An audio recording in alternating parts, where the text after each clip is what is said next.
podemos sustraernos a la realidad, al aquí y a la hora, lo que está sucediendo con todas las protestas de tantísimos rumbos en todo el territorio nacional, a ver cuál es el futuro. Vamos a verlo de acuerdo a la teoría política, de acuerdo a la historia, cuál es el futuro de estos movimientos. Primero les voy a decir, vuelvo con el contexto, dos observadores hablan de esto. Uno, un extranjero que habla desde la Universidad de Columbia, y el otro, un comentarista de aquí. Vean cómo falta en todos ellos la conciencia de enemigo histórico. Voy a leerlo y verán ustedes que en el catálogo de buenas intenciones hay que exigir. Yo tengo una analogía y les he hablado de la otra analogía que hace un Thomas Douglas, canadiense. La analogía de él es en un pueblo de ratones, siempre a la hora de las elecciones, el proceso electoral siempre se ofrecen de candidatos gatos, y a veces eligen un gato negro, un gato blanco, un gato pardo, un gato pinto. Siempre les va mal. Cada gato hace las propias reglas, entre otras que las guaridas de los ratones no sean estrechas, que se pueda meter fácilmente la garra del gato, y que no corran demasiado cuando huyen para que no vayan a escapársele al gato, y siguen eligiendo un gato. Y la otra analogía, mucho más somera, mucho más corta, el tigre. Hay que reunirse todos, buscar la forma de inmovilizarlo, pero ese es el concepto de enemigo histórico. Un gato para unos ratones, un perro para unos gatos, un lobo para unos perros, y así. O el tigre. Estos insisten en exigirle al tigre.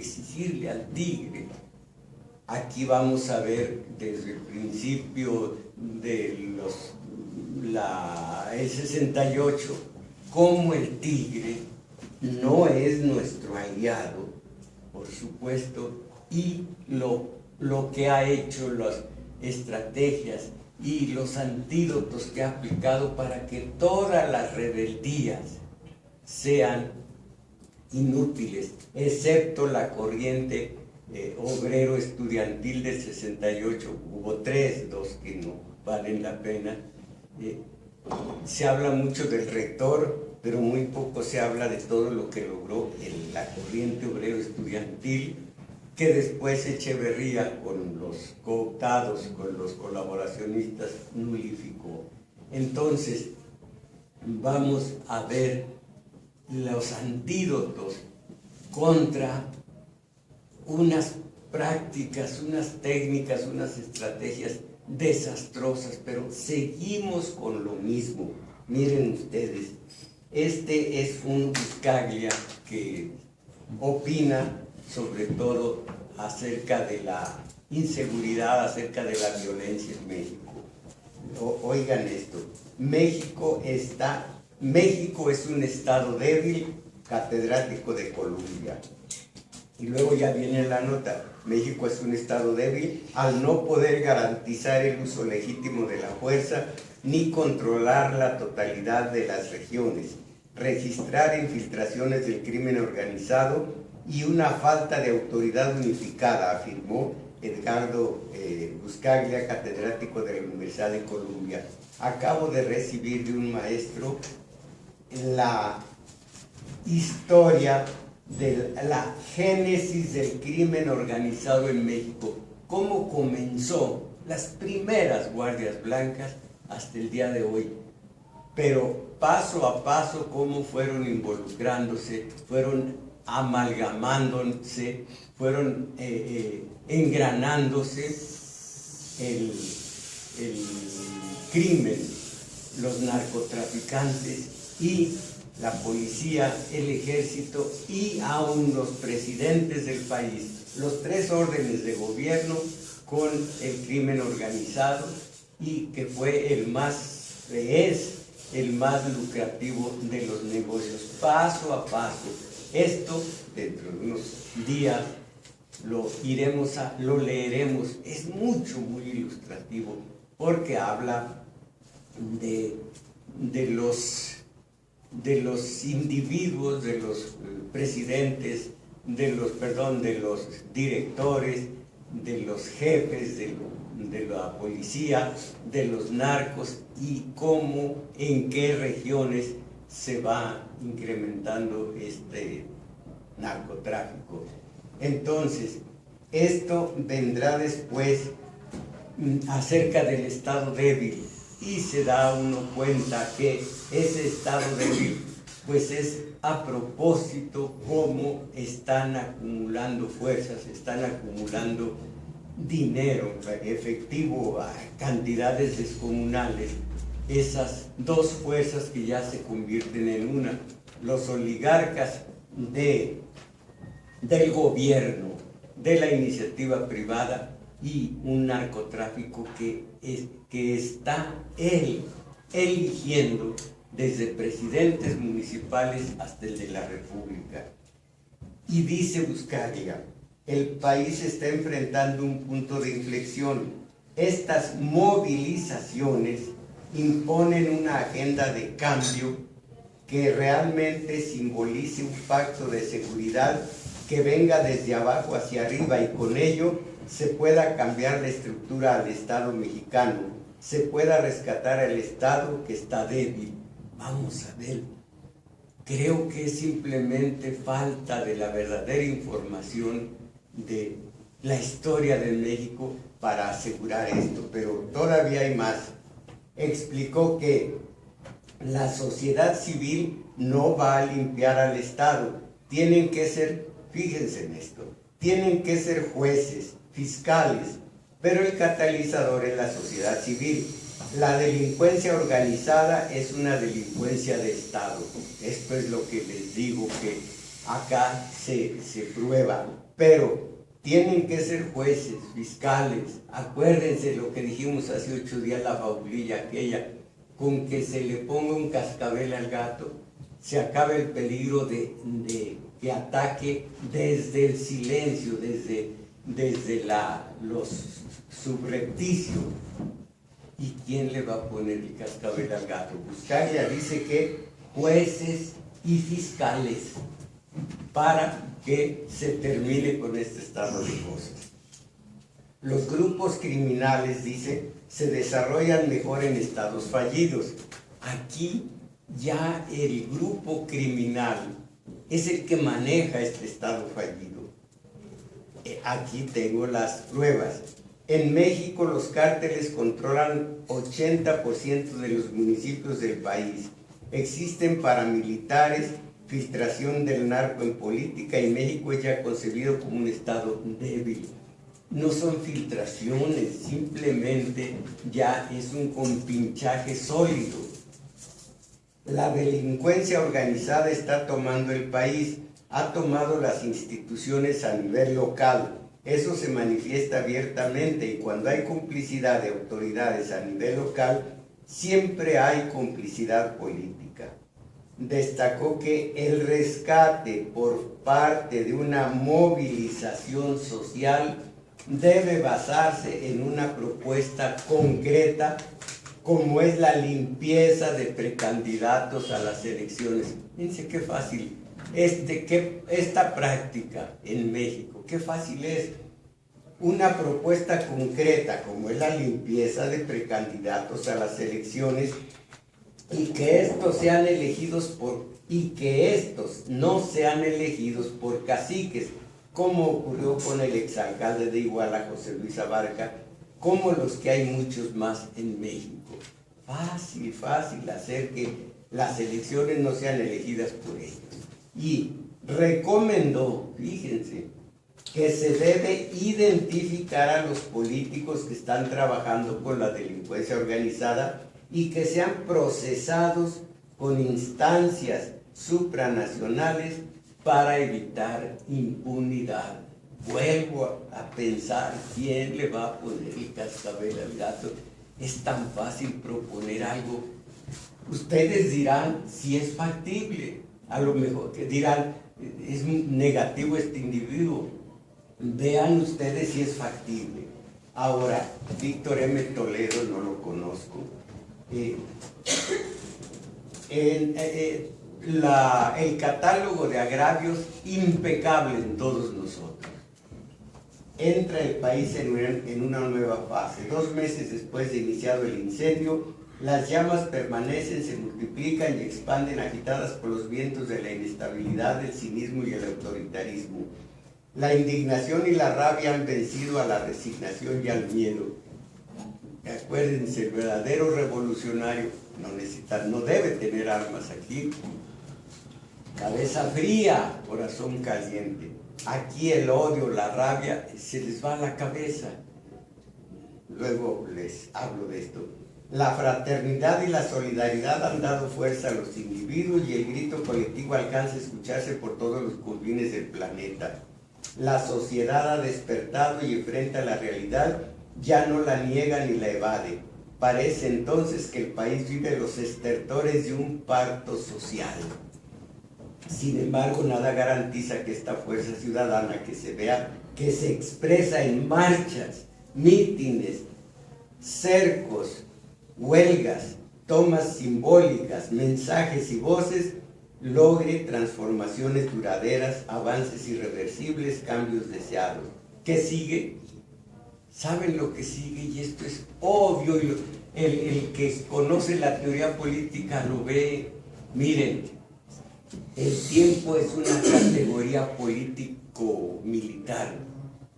Esto lo sabe quien ha estudiado las estrategias de la Primera y la Segunda Guerra Mundial. Cuando entró Napoleón a Rusia, cuando sus tropas de nuevo entraron a Rusia, dejaron los rusos, los estrategas, al general Tiempo.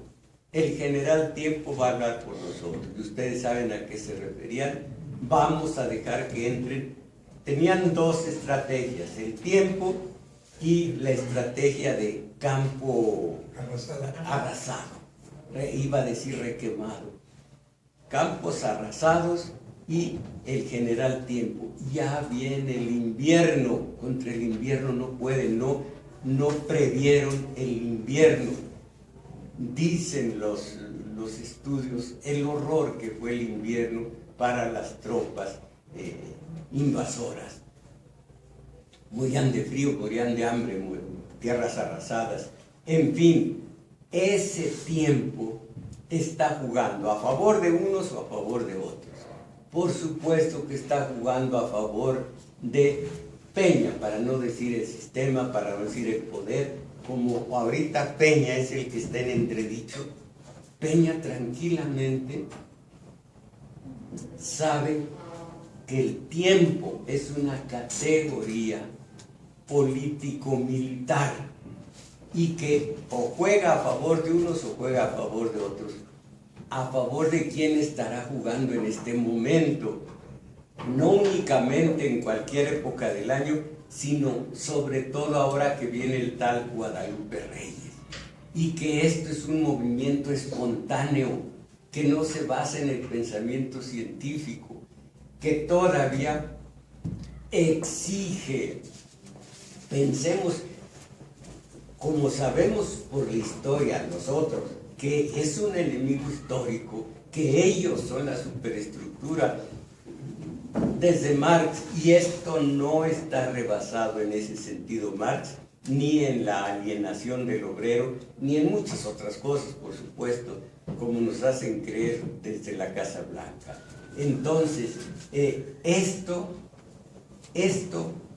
es un hecho que movimientos espontáneos, faltos de teoría política, se van al puro grito. Aquí tengo las pruebas de unos 43 mujeres enlutadas en una pequeña marcha, enlutadas y con velo negro, cantando y diciendo: la Virgen es mexicana y está triste como nosotros, creando conciencia.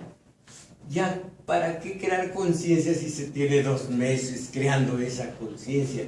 Y estos movimientos con 3 días ya se creó esa conciencia.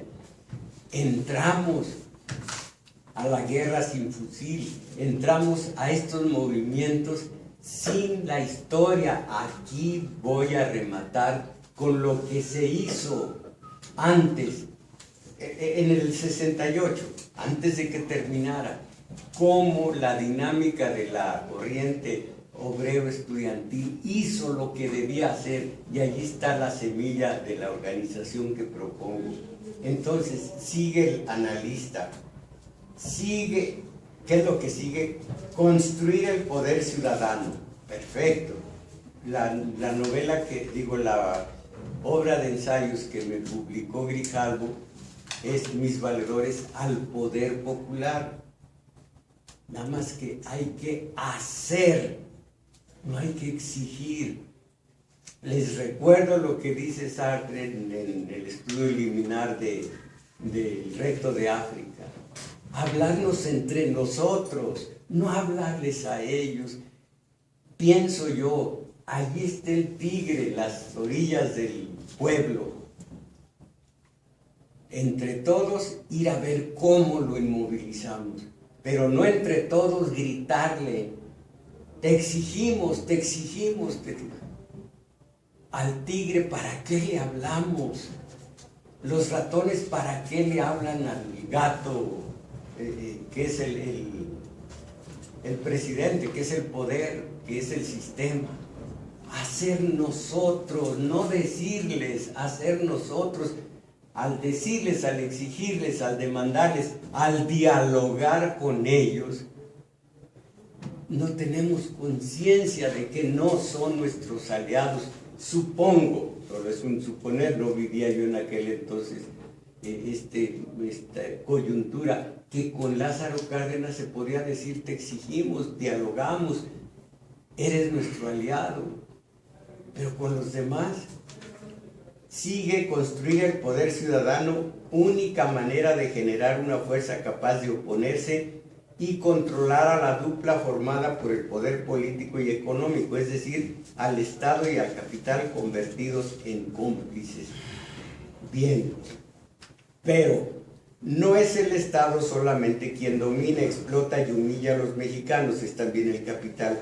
Bueno, todo esto habla de catálogo de agravios, la dupla capital Slim Peña. La clase política, en su mayoría una entidad corrupta, ha corrompido, se ha dejado corromper por los empresarios y magnates sin escrúpulos y los capos del narconegocio. Todo esto lo sabemos. Ahora, viene el catálogo, desgraciadamente, de buenas intenciones. Los ciudadanos debemos construir un poder basado en otros valores, en el decoro y en la decencia. Aquí también, cuando se trata de organizarse, se supone, se da por sentado que la axiología está presente, pero no es la base el decoro y la decencia, es el poder, un poder que se enfrente a otro poder, y un poder organizado de los 120 millones de átomos es más fuerte que el poder organizado del sistema. Y ese poder social debe construirse y articularse palmo a palmo en territorios concretos o mediante la alianza de gremios o sectores. En México no se parte de cero. Ahí están ya los caracoles neozapatistas en Chiapas. Nos está haciendo un catálogo, una lista de puros movimientos frustrados, de puros movimientos que no han llegado a nada. Aquí está el cero, aquí tenemos 15 ceros, ya tenemos una gran cantidad de ceros, pues siempre son puros ceros. Neozapatistas en Chiapas, policías comunitarios en Guerrero, autodefensas de Michoacán, comunidades indígenas de Oaxaca, que eligen a sus autoridades sin partidos políticos. Ahí están las experiencias autogestionarias de Cherán. Lo de Cherán, con solo organizarse, se terminó narcotráfico, se terminaron los talabosques, se terminó todo esto. Sí, pero si estamos pensando en cambio, eso no lleva al cambio. Si no estamos pensando en cambio, sino en chiqueadores de ruda, pues eso ya es otra cosa. Ahí están los electricistas. ¿Podrá haber un movimiento más frustrado que el de los electricistas? 43,000 y nosotros. ¿Y dónde están esos nosotros? Esa no es la vía. Lo dice la historia y la realidad objetiva, lo dice también. Véanlo. ¿Cuál es el triunfo de los electricistas? Ahora, lo que urge, dice el analista, es impulsar organizaciones que acoten, vigilen y exijan transparencia y honestidad. Digan ustedes si estoy exagerando o si no me doy a entender. Hacer un poder contra un poder contrario, porque no son nuestros aliados, un poder contra otro poder. Si tenemos de aliado Slim, es nuestro aliado, el minero Germán Larrea, todos ellos, los gobernadores, el sistema de poder en general, es nuestro aliado por los hechos, es nuestro aliado. Lo que urge, los que salen convencidos de que esto es lo posible, que esta es la salida, lo que urge es impulsar organizaciones que acoten, vigilen y exijan. Vamos con el tigre, ya somos muchos, el tigre es uno y nosotros somos 60,000, vamos a exigirle. ¿Cuántas veces le tenemos que exigir para que deje de comer cristianos o ateos? Para él es igual, saben sabroso igual, quitan el hambre. Acoten, vigilen y exijan transparencia y honestidad. Ya organizados, es todo un poder. Ahora te exigimos transparencia y honestidad. Nada más piensen ustedes en esta situación. Habrá que expulsar a los corruptos. Sencillo. Hoy, como nunca, debe enarbolarse el texto del artículo 39 constitucional mexicano que garantiza el derecho de la sociedad a cambios de gobierno. Sí, pero vienen dos, el 40 y el 41. El 41 a través de los representantes populares, a través del Congreso, a través de los legisladores. Y finalmente, también hay que recordar lo que el viento nos dejó en el 68, aquella frase inolvidable surgida al calor de la insurgencia: seamos realistas, hagamos lo imposible. No me hago tonto y a mi edad ya no estoy para lucirme, pero dos cosas dije yo muchas veces. Una, sí se puede. La agarraron para el clásico pasecito a la red. Y la otra, decía, seamos realistas, pidamos lo imposible. Y yo les decía desde radio, no digan pidamos, digan hagamos. Ya dijo mi frase: seamos realistas, hagamos lo imposible. Está bien. Ahora, antes de seguir con lo que es el Estado, lo que es el Estado frente a estos problemas, esto que dice el analista. Si queremos combatir, entre paréntesis, fascismos o lo que sea, en este caso, este sistema de poder, si queremos combatirlo, debemos entenderlo. Estos no entienden que no es su aliado, que es el tigre, o que es el gato para los ratones, el perro para los gatos, en fin. Si queremos combatirlo, debemos entenderlo. El pensamiento que se deja engañar a sí mismo, guiándose por el deseo, no nos ayudará, y reclamar fórmulas optimistas resultará anticuado e inútil, como lo es una danza india para provocar la lluvia. Es una danza india para provocar la lluvia. Debemos entender el elemento que nos está haciendo daño y al que queremos nulificar. Si lo entendemos, no le vamos a exigir, vamos entre nosotros a quitar el se debe hacer y el hagamos, y caer en el hagamos.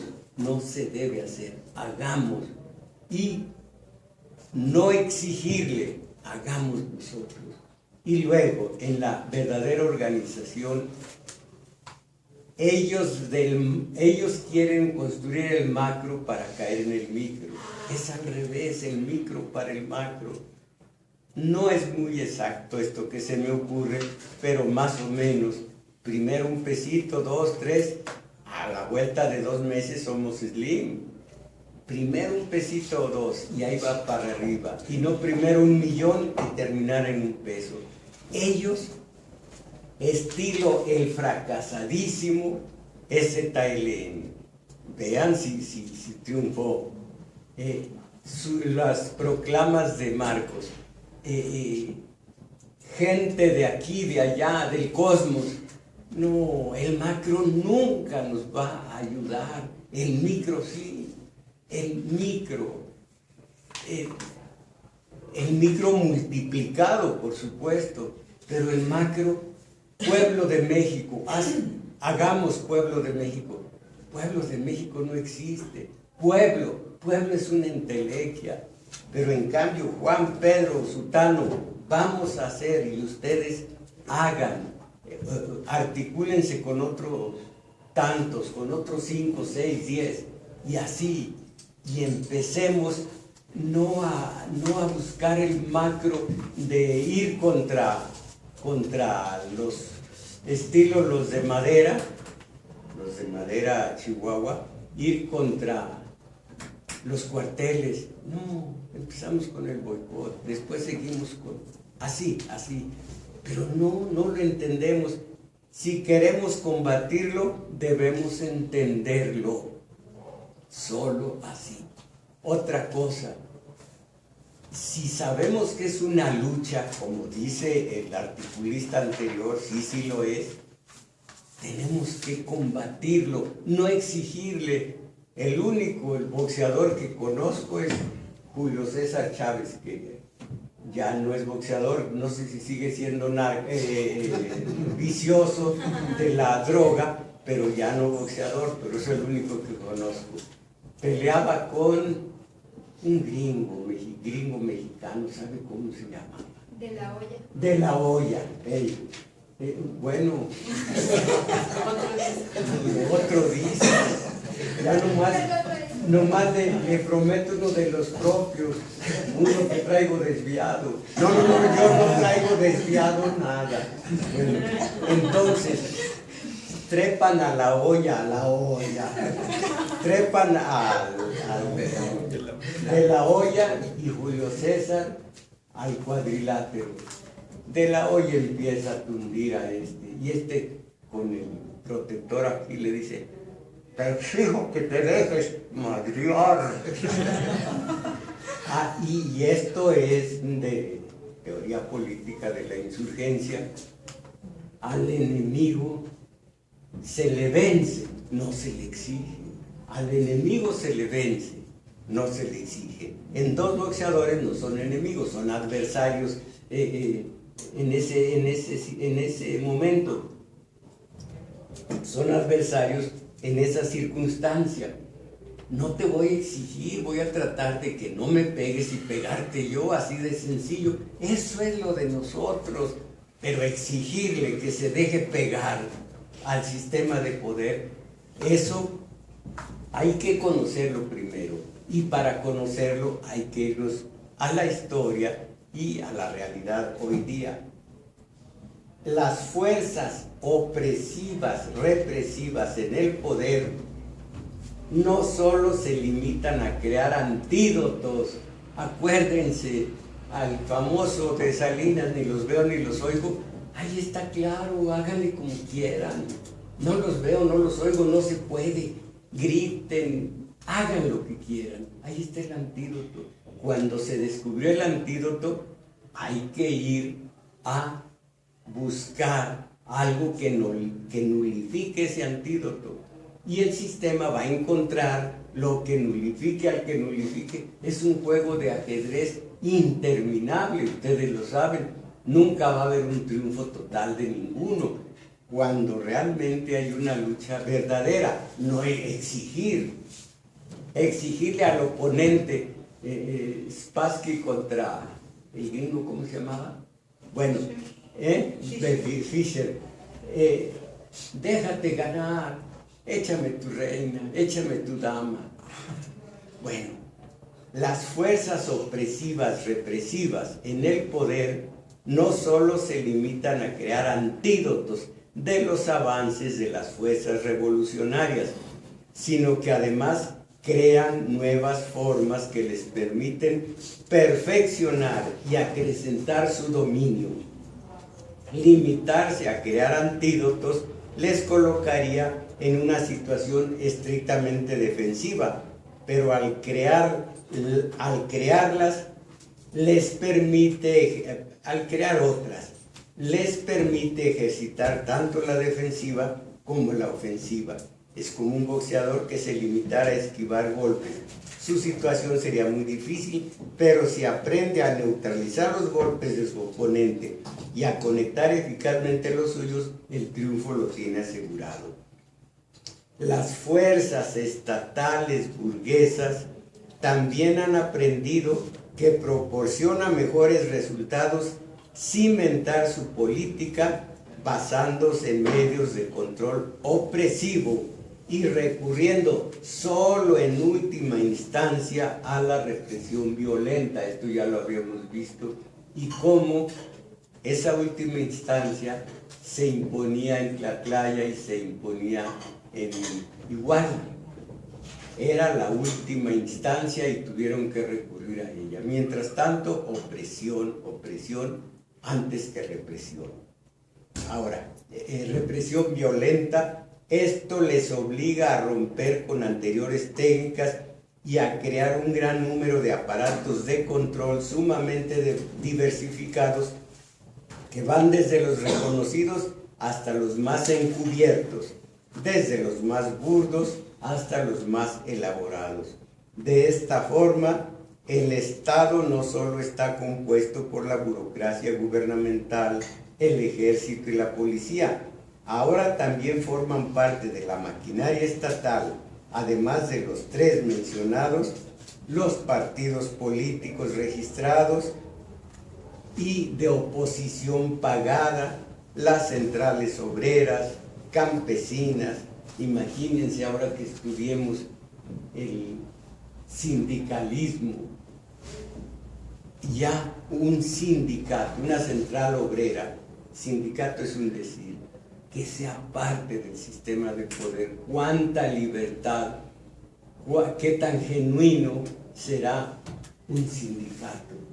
Corporativos como la CTM, las centrales obreras, campesinas, populares, al servicio de la clase dominante, las redes de espionaje, las jerarquías eclesiásticas, los grupos policíacos. Y aquí faltó al analista agregar lo más importante, que ahora con los grandes capitales, siendo también un capital grande, es el factor, los medios de acondicionamiento social, que malamente llaman los medios de comunicación.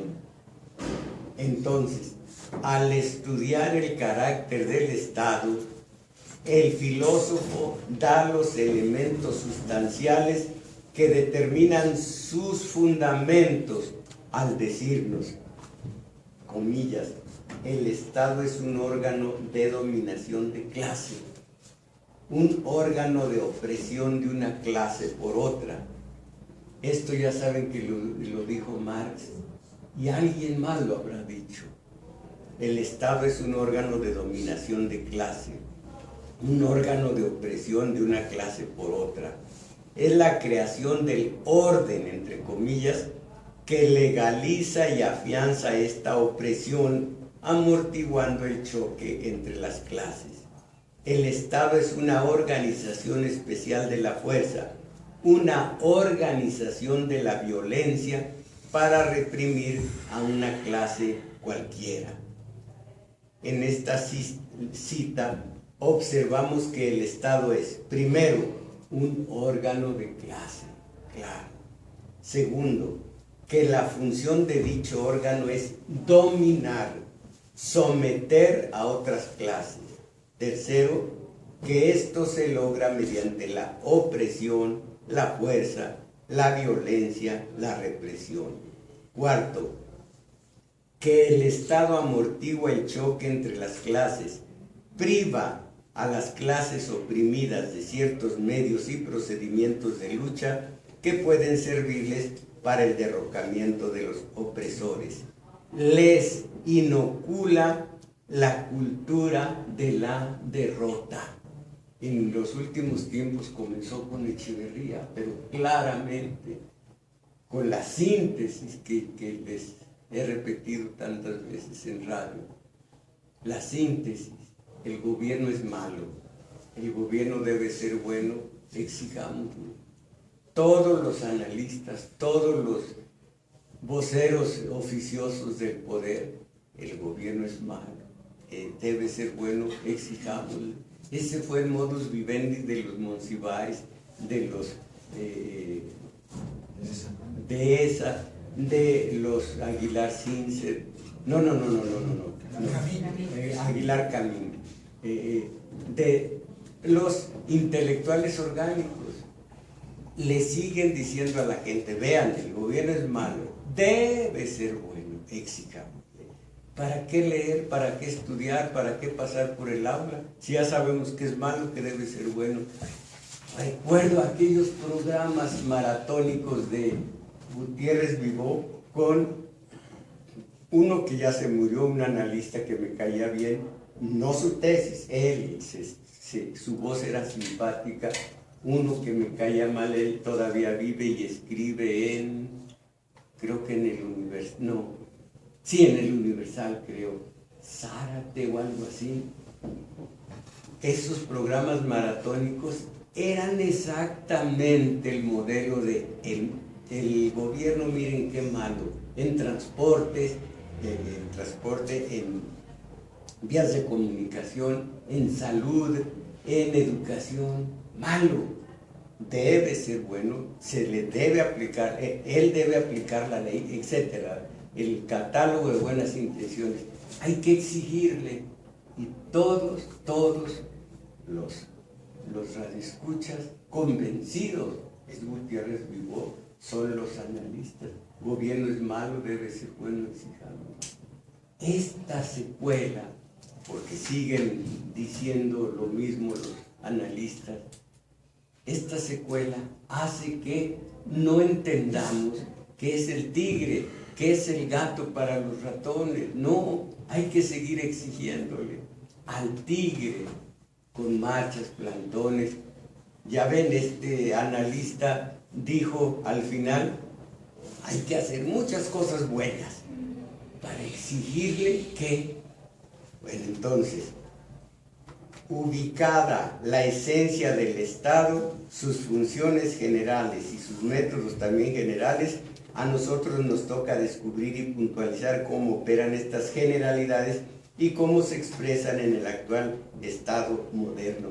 Y aquí pone algunas soluciones que después veremos. A cada avance histórico de los pueblos corresponde también un avance en la capacidad de las fuerzas opresivo-represivas de las clases explotadoras. De la misma manera que los insectos crean anticuerpos contra los insecticidas, del mismo modo que la medicina descubre antídotos para los venenos mortales, los gobiernos en el poder descubren y crean antídotos para las formas de lucha realizadas por las masas.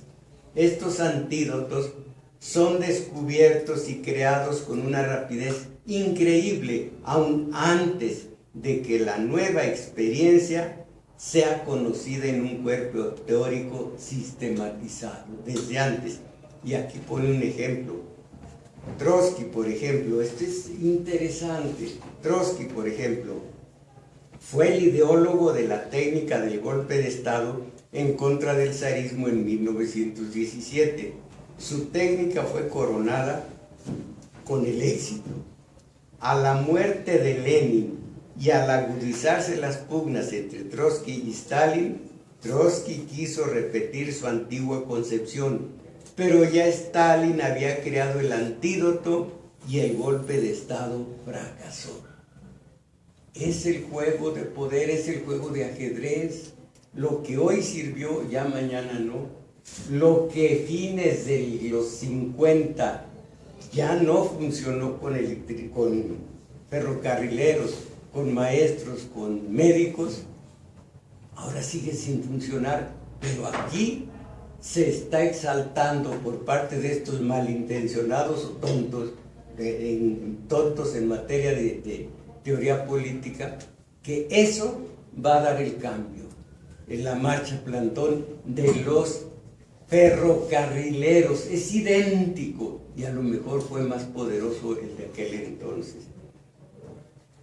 Otro ejemplo, antes de que pudiesen las fuerzas revolucionarias mexicanas conocer y estudiar el libro Guerra de Guerrillas del Che Guevara, la burguesía mundial y en particular la mexicana ya tenían creado el antídoto a través de la formación de los cuerpos antiguerrilleros. Esto por parte del sistema de poder. Ahora, tal es la técnica, estas son las tácticas y estrategias del poder contra la protesta ciudadana, está muy mala la sintaxis, va de nuevo. Tal es la técnica, estas son las tácticas y estrategias del poder contra la protesta ciudadana, contra las crisis recurrentes que genera el propio sistema de gobierno.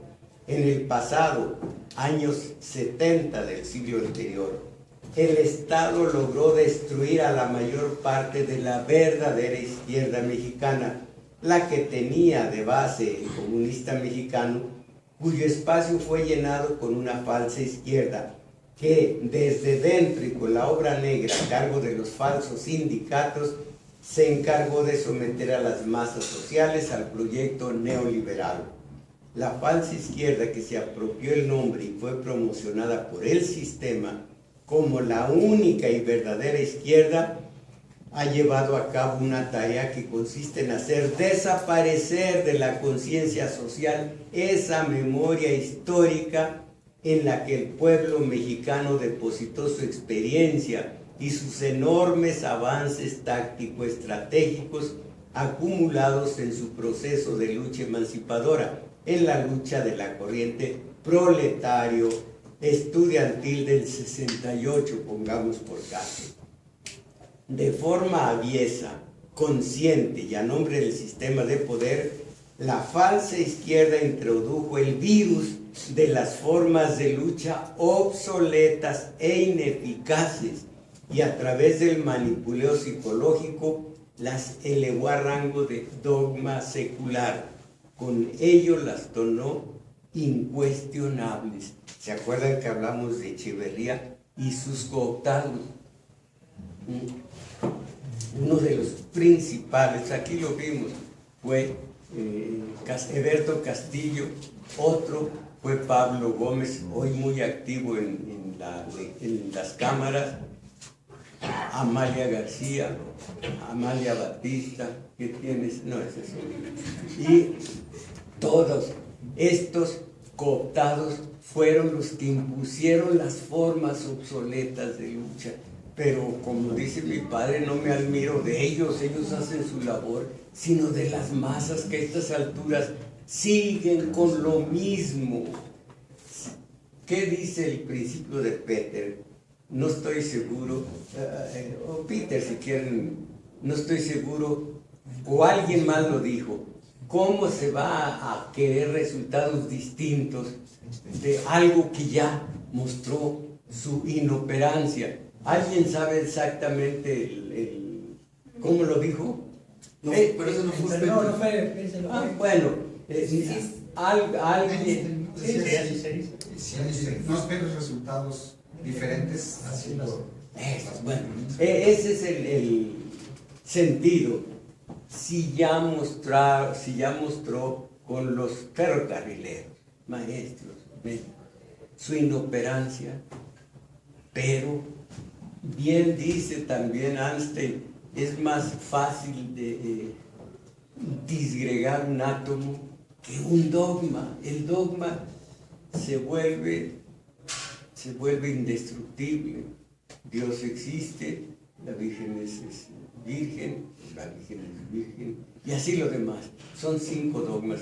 La infalibilidad del Papa cuando habla de asuntos trascendentes, la ascensión de Jesús y la asunción de María. Dogmas. Y allí ya no hay pensamiento científico. También aquí, puros dogmas. Entonces, cuando se logra la mentira, rango, así nos dominan. En fecha reciente, bueno, es un ejemplo, lo voy a decir para qué lo leo, que la Casa Blanca, Bush hizo creer a los gringos que Saddam Hussein tenía armas químicas de destrucción masiva. Le creyeron y dijeron, vámonos contra Saddam Hussein. Era mentira. A quien enviaron vino y dijo, no es cierto, son resorteras. Allí está la manipulación y allí está cuando se vuelve dogma, cree uno lo increíble. Lo anterior nos permite observar que el Estado de hace 95 años está completamente rebasado y que las clases dominantes lo han acrecentado y perfeccionado. Querer combatir contra el Estado mexicano moderno con las técnicas que funcionaron hace muchos años es lo mismo que si quisiéramos hoy tomar un cuartel del ejército armados con piedras y palos. Pero aun eso, siendo anacrónico, es un avance comparado con lo que están haciendo. Piedras y palos, por supuesto que no van a poder, pero ya tomaron la iniciativa. En cambio aquí se exige, hazlo tú. Le dicen al sistema de poder, por amor a nosotros, hazte el harakiri. ¿En dónde? ¿Cuál harakiri? Más o menos aquí, mira, rebánate el cuero por amor a nosotros. No actúan, exigen. Aquí la comparación, querer tomar un cuartel del ejército con piedras y palos, ya es tomar la iniciativa. Entonces, también se da el caso de que queramos ganar la presidencia de la República derrotando al megafraude electoral, concentrando muchedumbres en el Zócalo de la Ciudad de México, aunque estas muchedumbres sumen millones de personas. Les dije, y ustedes pueden verlo en mi página o en el periódico, cuando tomaron no solo el Zócalo, sino el Paseo de la Reforma, dije, señor López Obrador ya mostró sus armas y son las de la derrota. y por supuesto por medio de pues una que era actriz o algo, que era mi vínculo con López Obrador, me dijo que se enojó mucho y que todo esto, pero después supe que hicieron leer un capítulo de Mis Valedores al Poder Popular y empezó a decir, años después, la organización le convenció la organización, como lo dijo Cuauhtémoc, si llego al departamento del DF, voy a hacer redes sociales, cuadra por cuadra, manzana por manzana. Lo prometió, no cumplió nada. ¿Perdón? ¿Las brigadas del sol? Sí. Todavía hay que hacerlas más reducidas. En una cuadra, en una manzana, puede haber 3 o 4. Pero vamos a suponer que así de numerosas. Pero porque yo publiqué ese libro y pues saben que uno no es del todo ignorante, una, y dos, que uno no tiene cola que le pisen como para que digan, este es un militante de este partido, de aquel, este la Morena, ¿qué les importa la Morena? Eso ya es otra cuestión, pero es chisme, que me lo comprueben. Entonces, yo no creo en López Obrador, no creo en ninguno de ellos, creo en la gente, pero la gente, aquí está, la gente está dominada por el dogma que, según este estudio, le impusieron los colaboracionistas de Echeverría. Gobierno es malo, debe ser bueno, exíjanle. Entonces, derrotando megafraude no se logra, concentrando muchedumbres en el Zócalo de la Ciudad de México, aunque estas muchedumbres sumen millones de personas. Es lo que hacen estos, la macro, así sea en una concentración, macro, cuando hay que empezar micro, ahí está el macro, pueblo de México, ahí está el macro, todos reunámonos. Eso no sirve de nada, nada más se le hinchan a uno las plantas de los pies. También, sí, también, si los que tienen el ojo de pescado, la pata de conejo, los que tienen, aquí para que no le haga daño a alguna persona de esas nefastas, un patón de pescado. Bueno, entonces, también observamos en la realidad que el gobierno no se ha limitado a perfeccionar sus antiguas fuerzas. Ciertamente la capacidad de su actual burocracia es superior a la de hace años. La policía ha ampliado sus cuerpos, actualizado su armamento, perfeccionando sus técnicas, etc. Y lo mismo sucede con el ejército.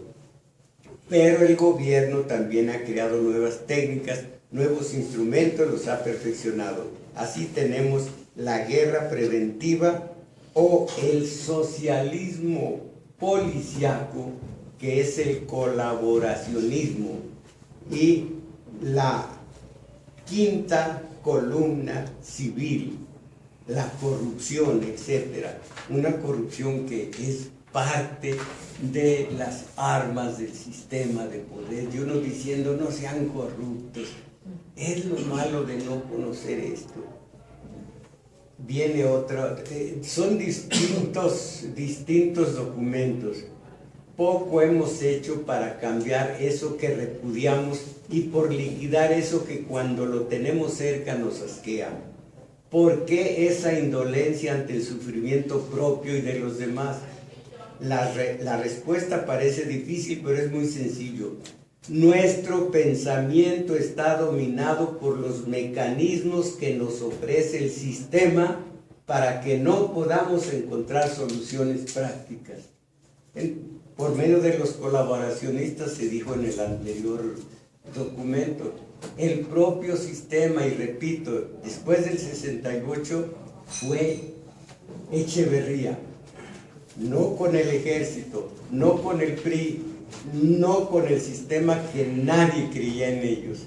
en todos los elementos del sistema. Tenía que ser con los colaboracionistas. ¿Y quién tenía en ese momento más autoridad que Berto Castillo, que Fernando Benítez, que Carlos Fuentes? Todos ellos, Pablo Gómez en mayor medida, todos ellos fueron los indicados para infiltrarnos, para inocularnos estas tácticas perdedoras. Los chuchos son los cultores de la derrota. Me decía el maestro que estaba cerquísima de López Obrador, uno de los 5 consejeros de López Obrador. Decía cómo estos chuchos estaban preparando, eran los que infiltraban todos los elementos para la derrota, y ellos necesitaban la derrota para medrar, ya que amacizaban sus puestos futuros en en el proceso electoral que se venía. Ya que estaban amacizados, entonces decían, vamos con López Obrador. Sabían que iba a perder, pero ellas iban a ganar. Perdía el PRD, pero ellos iban a ganar. Son los ingenieros de la derrota, y a nosotros nos infiltraron este horror de exigirle al tigre que se vuelva vegetariano. ¿Por qué esa indolencia ante el sufrimiento propio y de los demás? Nuestra indolencia. La respuesta parece difícil, pero es muy sencilla. Nuestro pensamiento está dominado por los mecanismos que nos ofrece el sistema para que no podamos encontrar soluciones prácticas. Es claro que los que se benefician de nuestra ignorancia nunca van a permitir pensamiento inteligente. Por todos los medios y con todos sus recursos son dueños del poder. Han grabado en nuestra mente una frase aniquiladora: no se puede. Esto lo supe 97. ¿Cuándo fue? Fue en el 97 lo de Acteal, ¿verdad? Sí. Bueno, por aquel 2-3 años antes, y con la culminación de esto, sí se puede, sí podemos. Bueno, por todos los medios, con todos sus recursos, los dueños del poder han grabado en nuestra mente una frase aniquiladora: no se puede.